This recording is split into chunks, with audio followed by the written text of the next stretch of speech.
My name is Tom Figueroa. I'm Michigan Vice President for Nordlie Incorporated. One of the things that we're going to show over and over again today is doing a beautiful centerpiece and then overdoing a beautiful centerpiece. Okay, because how many times do you get a bride that'll come in or a guest, they're looking for a centerpiece for a shower or a different event that's going on, and you do this beautiful display. And you do one beautiful arrangement, and it's, say it's $175. And then the next word out of their mouth is, well, can you do something for 100 or 125? And of course you can. But the idea is, if you're going to try to sell them something, why not show them the whole look? You know, you see we have, let's say, $30 or $40, and then you tell them that you can do a design for $100. Which one, by a show of hands, how many do you think would take the $30 design? A lot of them, right? So the idea is, why don't we show them several different designs? And maybe we start with a small one and let them be awed. Let them be inspired by what you're creating. So you do something very nice at one level, then you add to it and add to it. And also add-on sales. So many times, how many times a bride comes to you or someone, they say, well, I need bouquets for my wedding. And I say, oh, do you have the boutonnieres and corsages already? And they say, oh, I didn't think about that. I need those too. And then what about the reception? Oh, I should have flowers for the table, shouldn't I? You know, they just don't know. So sometimes I even think we should give them a little cheat sheet so they can come in and see everything that they might need. One of the last minute things that always came up was at the Catholic weddings, the flowers for the Blessed Mother, right? And very often somebody's getting scolded by one of the altar society people because they don't have a bouquet to give to the Blessed Mother. So I always would put that in my notes as soon as I saw that it was for a Catholic church, you know, to mention that, because many of the brides don't. So anyway, when I was doing my groupings, I picked the full jean look, that blue lavender, the blue purple. It's a little bit different. If you take a look at some of the different lavenders, this one here, for instance, beautiful Pinocchio pom-poms, the button mums, but it's really more of a pinky lavender, isn't it? Whereas these carnations are really a blue lavender. And just if you didn't know, they are crossed with a petunia. You believe it? Petunias and carnations to get that blue lavender look. A little bit different. And also, you see that Lysianthus? That's called brillianthus. Okay, just like brilliant. It's a multi-petal Lysianthus, like the mariachi. Mariachi has several layers. But then it also has 2 to 3 heads on every stem. It's South American. It's grown down in Ecuador. And the thing I like about it is that some of you, I'm sure, have ordered Lysianthus for a wedding, and you get this big, beautiful bunch of Lysianthus from California. And you look at it, you look down at it, and you go, but there's only 6 heads in there. And I have 40 centerpieces to do. And then the scare starts to set in. And so what am I going to do? Well, if you order Brillianthus from us, you'll know that you're going to get 30 heads on every bunch, and you'll have exactly what you're going to need at the end of the day, right? Rather than take a chance by ordering the California, which is a beautiful bunch. And if you like a lot of foliage, the California Lysianthus is great. But if you want a certain amount of heads to do an arrangement with, I really suggest you use the Brillianthus. Okay? I am a very sloppy designer, so as you see me grab stuff and just throw it on the floor, that's kind of the way I am. But I always pick it up at the end of the day. One of the things we saw in trends this year were the succulents, a lot of succulents. And we've done a couple of things. Number one, we have an excellent source to finding fresh succulents out of Holland, but we also have a nice source for artificial succulents. Many times when we're looking at flowers and you decide on cost, I think the first impression is silk flowers are going to be more than fresh.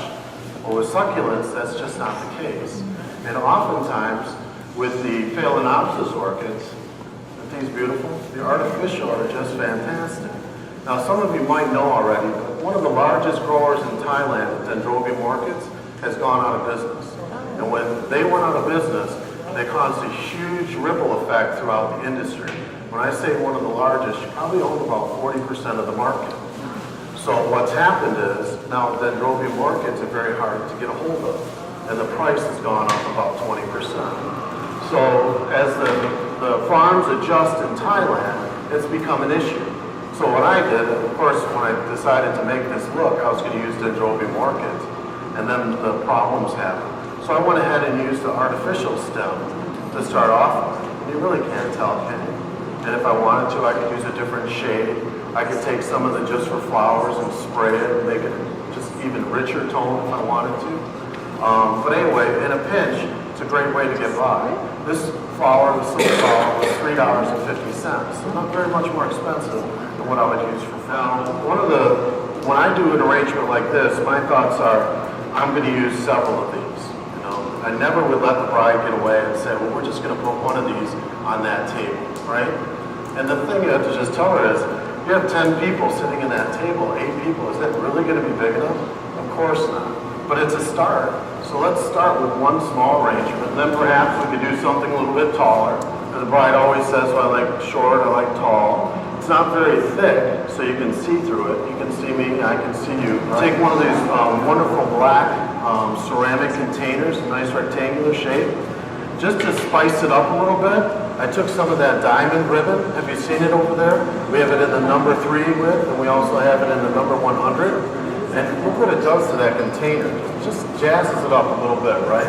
What a great word, jazzes it up. And then I took some of the flat wire from Smithers Oasis and just kind of used it as a slinky right across the top, just to create some visual appeal, something a little bit different, gets the eye going in that circular motion. And then pretty much it's a typical oblong centerpiece, right? It's coming off this way with a couple of calla lilies, off of this way. This variety of calla lily is called hot chocolate. Okay, some of you might use the Schwarzwalter, that's a beautiful calla as well, but this one's hot chocolate. Again, I use a few of the Florigine carnations in the center because it's the same blue tone, right? So I don't clash with pinks and blues. And just a little bit of foliage added to it as well. Now perhaps the bride just wants different things. Thank you. So we have some things that are low, we have some that are tall. So we can mix the tables a little bit. There's no sense in them all being identical. To me, once you do 25 in the same arrangement, it kind of loses its appeal, right? And also, just another idea for me when I'm selling to a bride, if you do 25 of the exact same thing, doesn't it send a message that perhaps it was easier than it should have been? Like maybe it wasn't so hard to do? I kind of get that feeling. You know, because if you can copy something 25 times exactly, doesn't that kind of cheapen it and make it not so valuable? Whereas if you can create and do 3 or 4 different looks, wow, that shows some value and professionalism, I think, for centerpiece work. So that's why we've done 4 different looks here, or 4 different ideas. Again, we used some larkspur, some beautiful California larkspur for height. I took a little taller ceramic container, and this time I added the diamond ribbon to the top. And that is so easy to do. You know, the first time I saw a designer do it, and they showed me, well, you just do this, and then it really is. Take a little bit of the glue, the spray glue 2000, spray it on the back of the ribbon, get your container ready. No, it's just dry it off, make sure it's not dripping wet. And then tack it on, and it just takes a few seconds to set up, and you're ready to go. It's that easy. And you're gonna see some different things. David did some things on glass. He did some things on ceramic. I did some things on plastic. We're gonna bring that out in a minute as well, so it adheres to everything, okay?